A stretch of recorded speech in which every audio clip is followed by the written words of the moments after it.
Hello, ladies and gentlemen, and welcome to episode 21 of Honor Radio. And today we are very excited to have our special friend on this podcast, Jared Muela, who's the Director of Fan Engagement and Youth Football for San Francisco 49ers. And this is Honor Radio.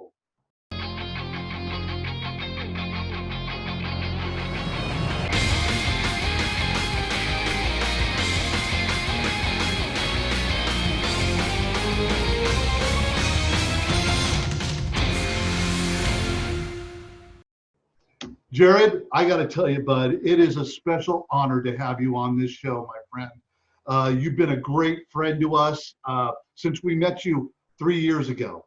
And since the 49ers came on as our presenting sponsor and now have their logo in our helmet, it has definitely kicked us up to a whole other degree of respect throughout the nation. And Jared, it's an honor to have you on our show.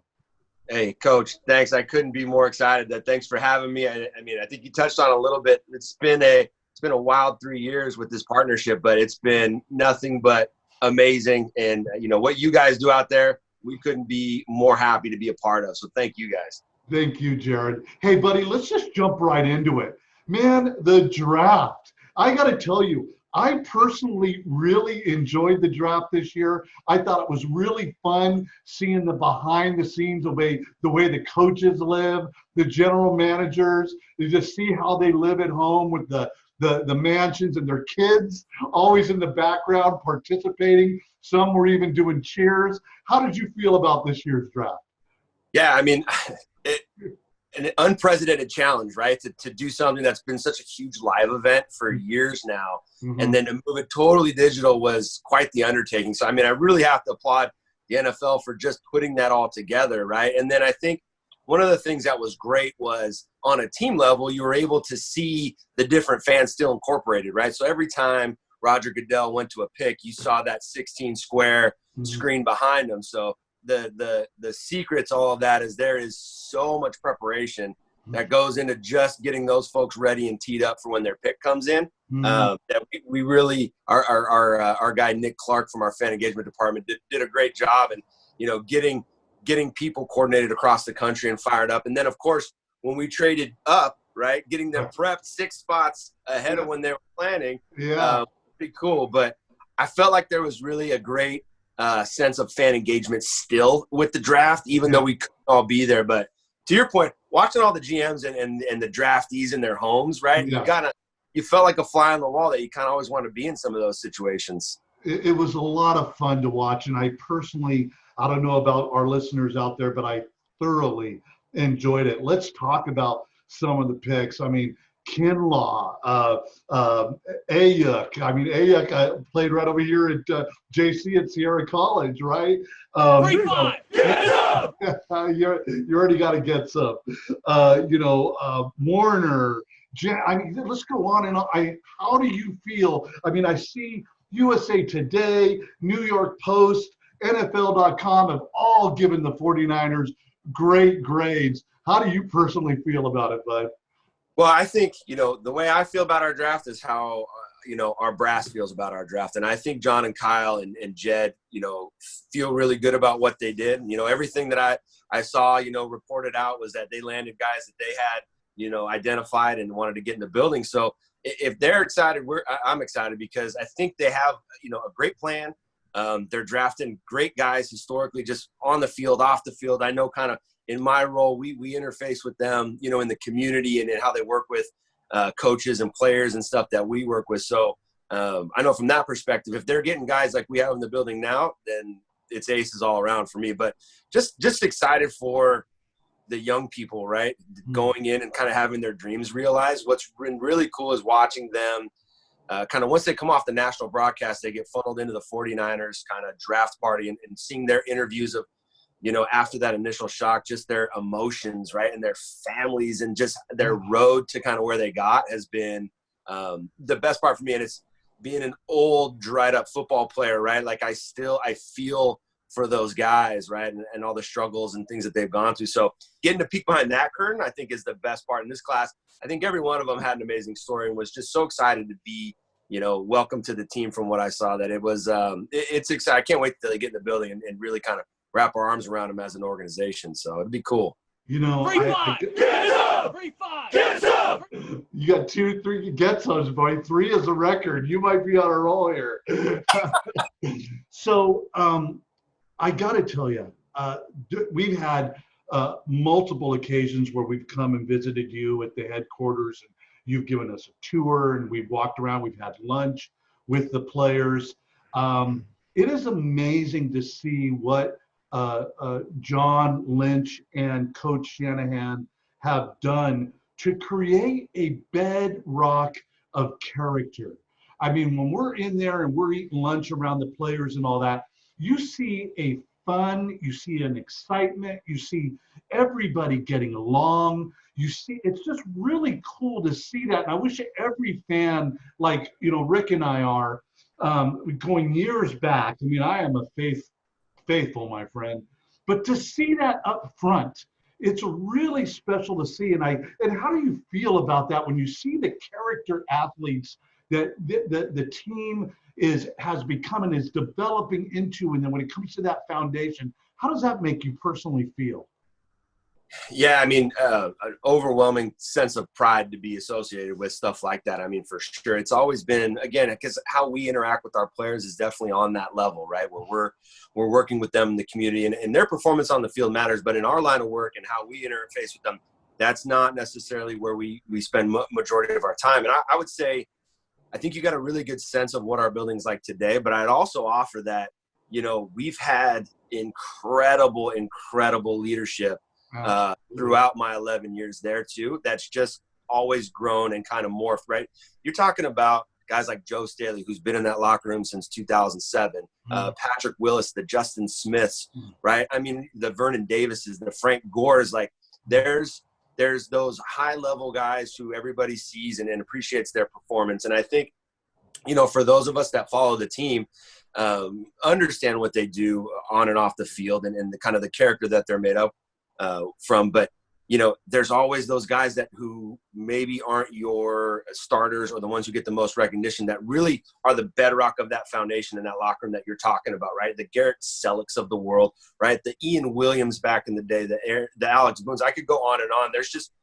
We've always had, as an organization, and this comes from the York family and the kind of ownership's directive on what this team's going to be, right, in the community and on the field. So we've always had a directive, to bring in quality guys, right? Just quality people. And we're at a point now with this team where the synergies inside that locker room, you can tell they're all friends, right? You can tell it's almost like a college locker room in the sense that like they're in it together. They play for each other. And again, we've had that, in the past, but I think when you came in and got a look at kind of what's going on there now with John and Kyle, you're really starting to feel that permeate kind of everything that we do, so it's great. I mean, at the beginning of last year when we came out to meet with you, there was this energy and enthusiasm, and you could just tell that they were going to have a magical year, and they did.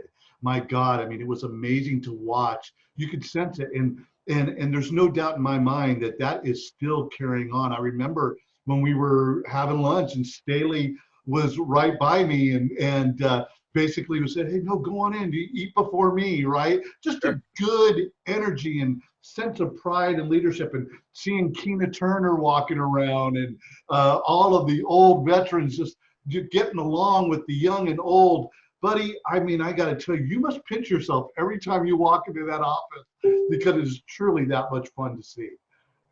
Well, absolutely. And being a Bay Area kid born and raised and a lifelong Niner fan, I think, this is going to be going into my 12th season now. So it's the dynamic has definitely changed. But I think, going back to like day one in the building, right? Yeah, it's surreal. And being a part and seeing kind of the things, you outline is you have the legends, you have the new guys, you have kind of all those folks, and they're just working together. And I think to your point about kind of the culture, right? That's really been, I think, where we've seen our greatest success is that from every facet of our building, right, in our organization, we're focused on supporting, our organizational goals, which are, of course, winning football games, but some of the stuff you touched on, right? It's being great community partners.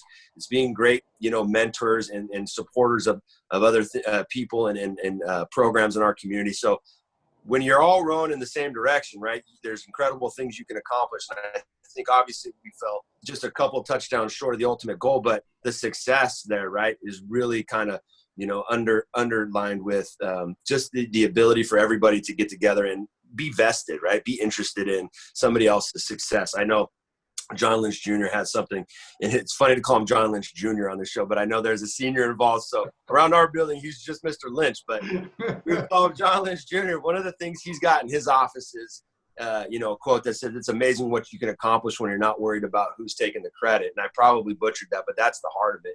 And I think as an organization, we've really kind of embraced that, right? We understand that, wins on the field are wins for everybody, and wins in the community are wins for everybody. So it's a really great dynamic right now. 3-5. Get up! There you go, buddy. You're a record breaker. So, Jared, when we met you, obviously, Lynch Jr. had heard about us from Lynch Sr., wanted to become a part of the Honor Bowl. You are director of fan engagement. You run all of the youth football programs for the 49ers. You came on, took us under your wing and really helped us to get out there when it comes to what we do as the Honor Bowl. But as a friend to the Honor Bowl, tell us what that was like for you first meeting with us and how you feel about the Honor Bowl in general. Wow, that's a deep question. I think a couple of fronts, right? So putting like my football hat on. So I grew up playing football and coaching high school football, and so I have a network of folks that I talk to in and around the community and nationally, right, who are coaching or working for different football organizations. And I think one of the greatest things was as this relationship started to kind of come together and was being talked about was, when I was looking for insight from folks in my network, it was an overwhelming, like, I love the Honor Bowl. Like that program is amazing. Like, absolutely. I've heard about it. I want to play in it. And I was like, all right, this is great. And then even after the fact, when we formalized the relationship, right, I think my text stream blew up with, that was a great move, top flight organization, first class program. It's great to see the Niners support such a worthy cause. So I think, from just the football coach in me, right, it's been great to pull in the relationship just because, the football landscape respects what the Honor Bowl is, right? As a program, what it stands for, what it does, and kind of the just purity of mission, I think permeates kind of everything that you guys do. And I think that really people get that. They understand that bringing, light to our men and women who serve and appreciation of them and support after the fact is important. And that's really the mission of the Honor Bowl, but it's also the action of the Honor Bowl, right? Sometimes mission and action can get separated, but this is one organization that's walked, the same path in what they say and what they do. So I think that really gets to everybody. I think the other piece of it too is just I am not a military service man, obviously, but I grew up with, two grandfathers of the greatest generation who served in the Navy, right? So having kind of an appreciation and understanding for their sacrifice and what they did facing the biggest threats the world has ever seen, has always given me just a really deep, deep appreciation for what those people sacrifice and do, and it goes to my former teammates who, are in the Marines to this day, right? Are ranking members there and have served and sacrificed. And so I think for me, it was a really great way to, from a distance, support and at least, show my understanding and appreciation for what everybody does in helping kind of bring all this stuff together and then, elevating hopefully a great program like the Honor Bowl. So personally and professionally, it was one of these great things where they both mesh and, obviously hanging out with you guys and meeting the Honor Bowl kind of board of executives and, working with you guys has just been a great plus. So, I got to tell you, Jared, you guys got a great team. I mean, your whole staff is fun to work with. They're just energetic. They're enthusiastic. They always come out to the Honor Bowl with their video cameras and with, 49er Sam and with the drum corps. And I mean, they just add something to it. And of course, we have the veteran 49ers flip the coins during the big games. It's always a lot of fun to have your support and the 49ers support behind us. And we can't thank you enough. Honestly, my friend, we don't know what's going to happen this year. We're still waiting to see what the CIF is going to, to rule in regards to this year. We have 20 high schools coming from 4 different states to both San Diego and in Northern California.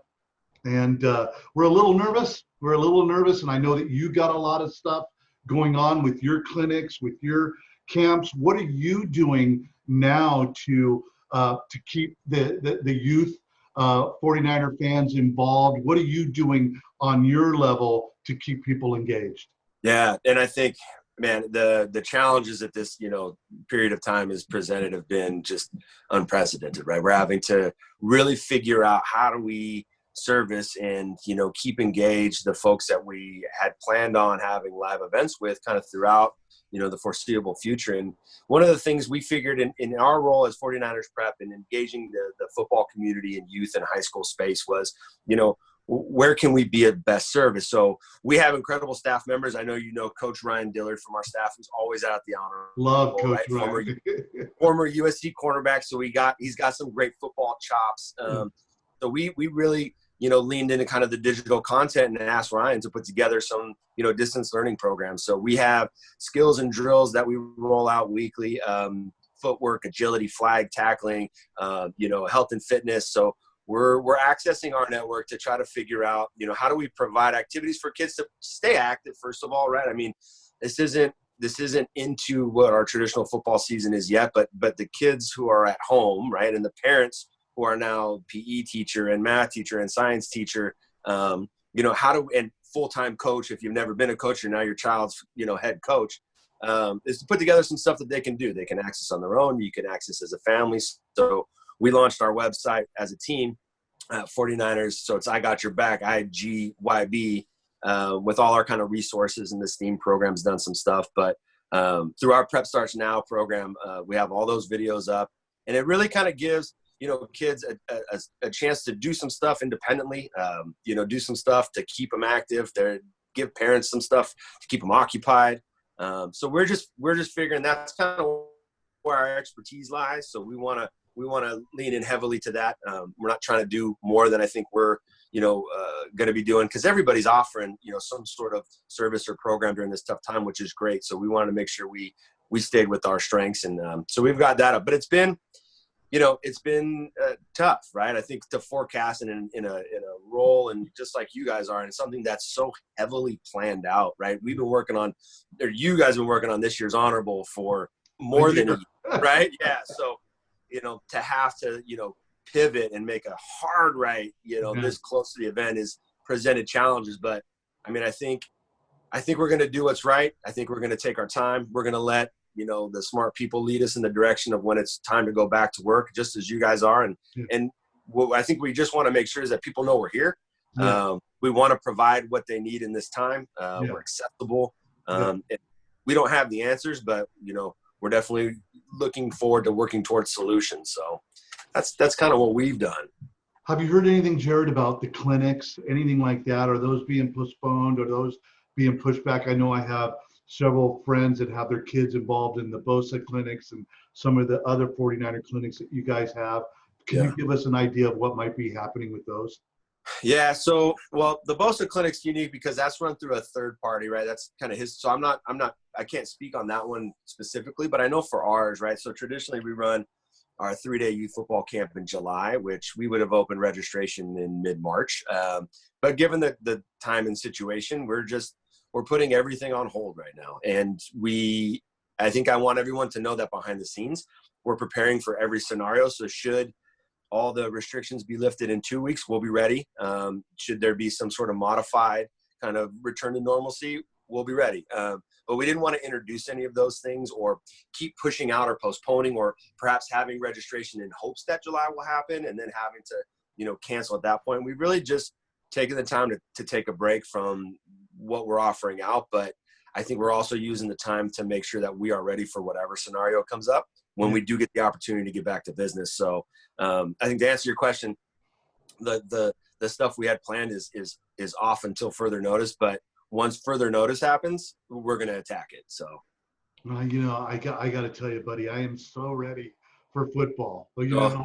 I just saw so many kids and so many families go through so much hurt with what happened during the winter season and then how it rolled into spring season, right? And my heart goes out to them. And I know you feel the same way because you work with youth every day like we do, right? And my heart really goes out to them. And I'm really hoping that things will level off and we can get back to as normal as we can, right? So we can get back to football, because I really think it will be a great time to kind of get everybody back into the swing of things. And what better thing to get it started with than the football season, right? Yeah. So, we'll see what happens over the next few weeks and months. But I can't, Jared, I just can't thank you enough for your heart, for your team, for everything that you guys have been to the Honorable. Really, my friend, you have been just a great friend. And I don't know if Rick wants to offer any comment along that line. Rick, if you have anything you want to say to Jared. Sure, Mark. Jared, ditto with what Mark has said. It's something that for us, to have validation like this, to have an NFL team support and recognize what we're trying to do. We didn't invent something that's completely unique, but what we do is pure. What we do is something that is such a joy to know that as I get a phone call from an athletic director from a school that's involved again. But anyway, thank you for what you guys do. And just like what we're all saying, we wanted to get back to as much of a normal as we can, as soon as we can, when those right people, those smart people decide, hey, let's move forward. Yeah. Go from there. No, absolutely. And I would say, I want to make sure you understand how proud we are and I am of kind of what, the Honorable has done and what we've accomplished. I think one of the biggest things, again, kind of melding personal and professional, right, is being able to bring an Honorable series, right, to Northern California, right, and kind of my home area, working with, folks that I went to school with or I played ball with who are now coaches, and just watching them embrace the Honorable and wrap their arms around the program and just what it brings to the community. It's a tremendous undertaking for what you guys already do with all the other programs. So being able to, bring another event up north to the Bay, to the folks that we see all the time and care about and interface with, that's huge, man. It really is. So I appreciate all the work. And I don't know that people understand what it is you guys do, but know for every listener out there, I would say you do not know the levels of work that these guys and group puts together to make these things happen. And then to double it with the Northern California one, was just incredible. So appreciate you guys taking that on and being so enthusiastic about it and really being able to bring, this great program to my hometown, right? It's very special for me. Thank you so much, Jared. And once again, buddy, thank you for being on Honor Radio. I think a lot of people are going to enjoy getting to know you, getting to meet you, seeing your face, that type of thing, because you really are a big part of that whole fan engagement scene when it comes to what you see at the 49er games, what you see pregame, what you see halftime.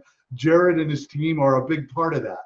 So we appreciate you, my friend, and God bless you, and stay safe, stay healthy. I know you're a family man. You got kids at home. I'm sure this has been life-changing for you, right? How's that been for you at home, bud? Oh, it's a challenge. So we're teaching middle school, elementary school, and preschool. But I think the one thing I'll say is, as the husband of a frontline worker, so of an emergency room nurse, my just unyielding thank you and just appreciation for everybody who walks out that door to take on this battle for us while we, complain about sitting at home, to everybody who's out there keeping us running, from the grocery store clerks to the mailmen and women to the doctors and nurses, obviously being able to see kind of what she goes through and the difficulties of, working, an emergency room during this time. Like, it's just everybody, my unwavering appreciation. Oh. 3-5, get up! Oh, buddy, that was huge. Thank you so much for that. Ladies and gentlemen, Jared Muela. I hope you guys enjoyed meeting Jared, thank you once again. After this show, our next guest is Casey Taylor. And Casey Taylor's been a great friend to the Honor Bowl, the Honor Group, since the beginning. And now he's with a new school at Endercom here in Sacramento. And so we're going to be bringing him on and hear from Casey towards the end of the week. But Jared, God bless you, buddy. We will see you next time on Honor Radio. God bless.